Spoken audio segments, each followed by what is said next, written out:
হযরতে ফুদাইল ইবনে ইয়াস রাদিয়াল্লাহু তাআলা আনহু অসামাজিক কর্মকাণ্ড বলতে ডাকাতির সাথে জড়িত ছিলেন।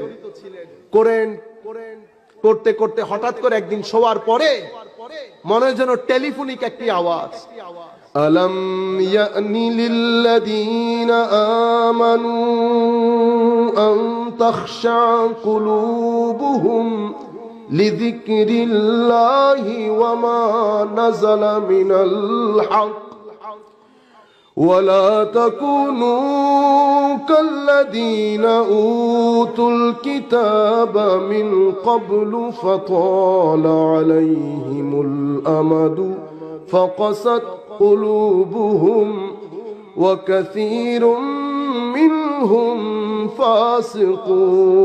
فاسقون।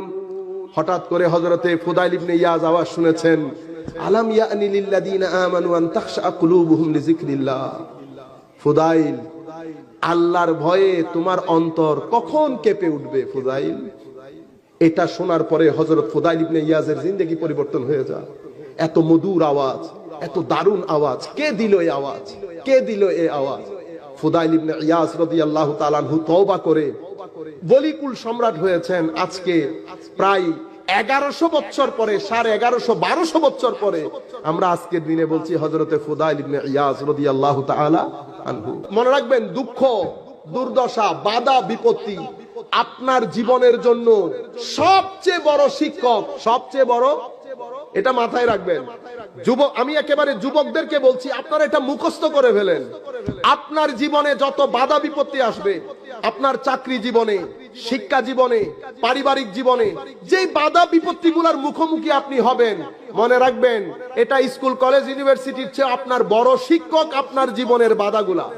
যার জীবনে যত বেশি বাধা আসবে, সেই যদি আল্লাহর উপর ভরসা করে, সিনা টান করে সেই বাধা বিপত্তি মোকাবেলা করে, সেই ব্যক্তি অনেক সফলতার একেবারে উচ্চ মার্গে আরোহণ করতে পারবে।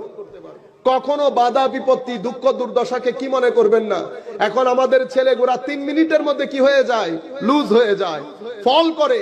আমাদের ছেলেগুলা কলাপস করে, শেষ পর্যন্ত আত্মহত্যার দিকে চলে যায়।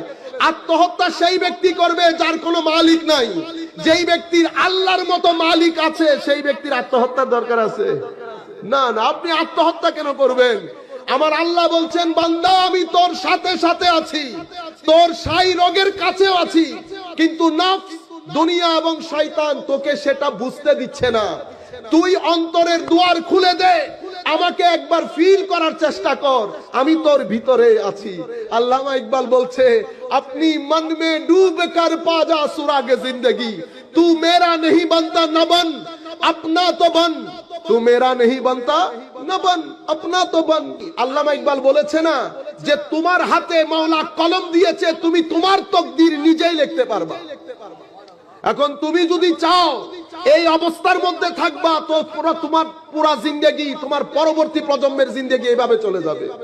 কিন্তু তুমি যদি সময়কে কাজে লাগাও, তুমি যদি ঘুরে দাঁড়াও, তুমি যদি বলো যে 100 ইট আছে, প্রত্যেকটা ইট তুলে তুলে আমি দেখবো কোন ইটের নিচে পানি, 5টা 10টা 15টা 20টা আপনি ইট উঠাতে থাকবেন। আমার আল্লাহ যখন দেখবেন মানজাহ আল্লাযিনা জাহাদু ফিনা, আমার আল্লাহ যখন দেখবেন ইন্নাল্লাহা লা ইউগাইয়িরু মা বিকাউমিন হাত্তা ইউগাইয়িরু মা বিআনফুসিহিম, মাওলা যখন দেখবেন আমার বান্দার রাত দিন এক করে দিয়ে প্রত্যেকটা ইট তুলে তুলে দেখছে, আপনি 20টার পরে দেখবেন আমার আল্লাহ বাকি 20টার নিচে পানি ঢুকিয়ে দিয়েছে। আল্লাহ কখনো আপনার কোন চেষ্টা প্রচেষ্টাকে আল্লাহ বৃথা যেতে দেন না।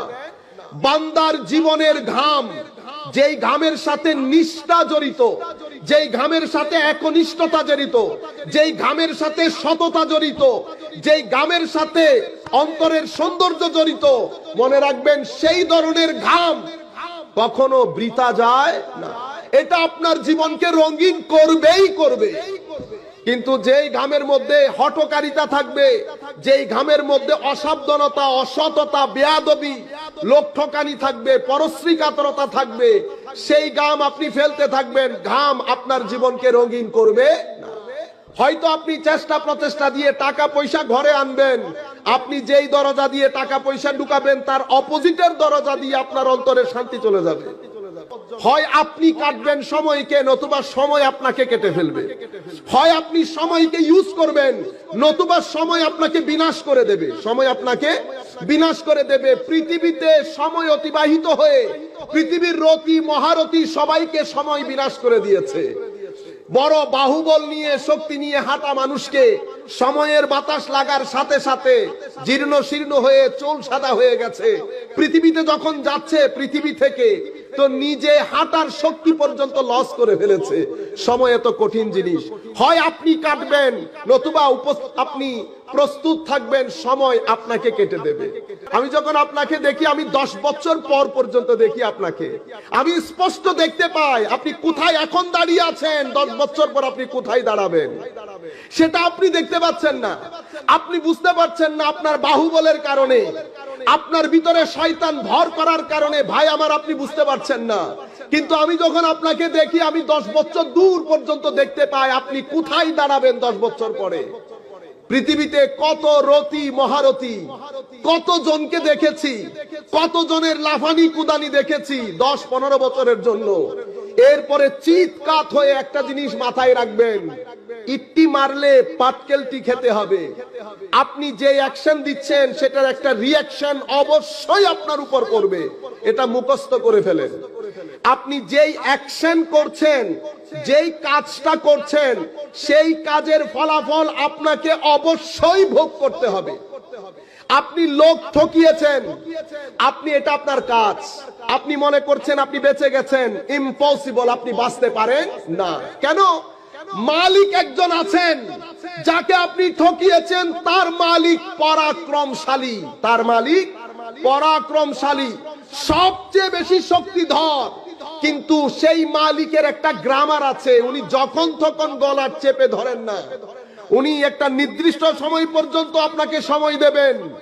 সেই সময়ের মধ্যে যদি আপনি ব্যাক না করেন, তো আমার আল্লাহ রাব্বুল আলামিনের ধরা একটা মৃদু দান, একটা মৃদু ধাক্কা আপনাকে দান করেন। সেই মৃদু ধাক্কার মধ্যে পৃথিবীতে কত পরাক্রমশালী লোকের দেখা মিলে নাই, এক ধাক্কার মধ্যে শেষ হয়ে গেছে।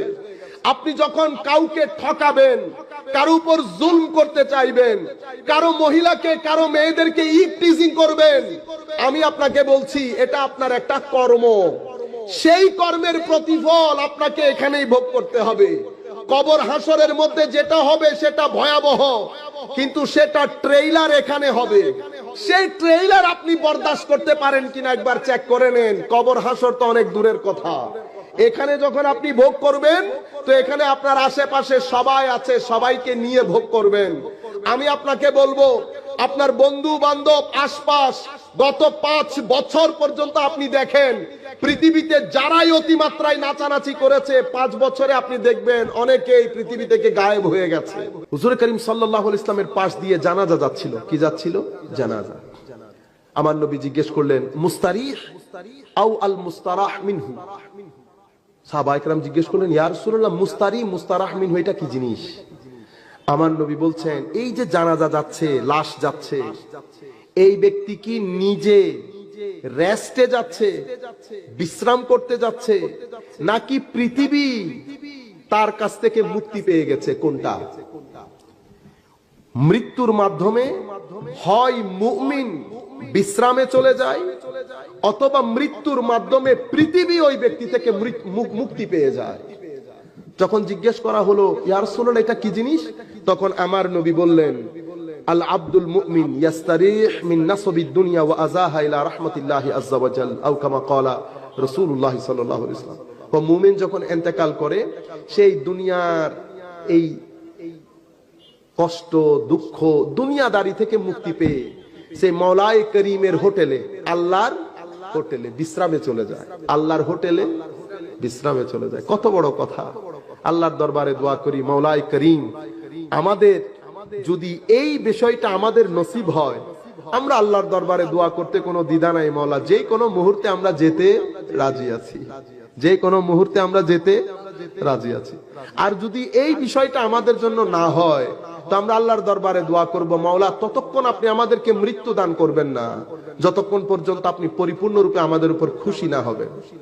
আমরা আপনার অখুশি, আমরা আপনার গজব নিয়ে পৃথিবী থেকে যেতে চাই না। এরপরে কোয়াল আব্দুল ফাজের, আর আমাদের মধ্যে যারা অসামাজিক কর্মকাণ্ডে লিপ্ত থাকে, মদ, জুয়া, ঘুষ, এগুলা, ইফটিজিং, নারী গঠিত এই বিষয়গুলা নিয়ে যারা সমাজের মধ্যে বিশৃঙ্খলার সৃষ্টি করে, তো এই মানুষগুলা যখন মারা যায়, ইয়াস্তারিহু মিনহুল ইবাদ ওয়াল বেলাদ ওয়াশ শাজার ওয়াদ দাওয়াব, এই মানুষগুলা যখন মারা যায়, এই ছেলেগুলা যখন মারা যায়, তো তাদের কাছ থেকে মুক্তি পেয়ে যায় কে? রাষ্ট্র, সমাজ, দেশ, মানুষ, জীবজন্তু, গাছপালা, সবকিছু এই ফাজের, এই খবিস থেকে মুক্তি পেয়ে যায়।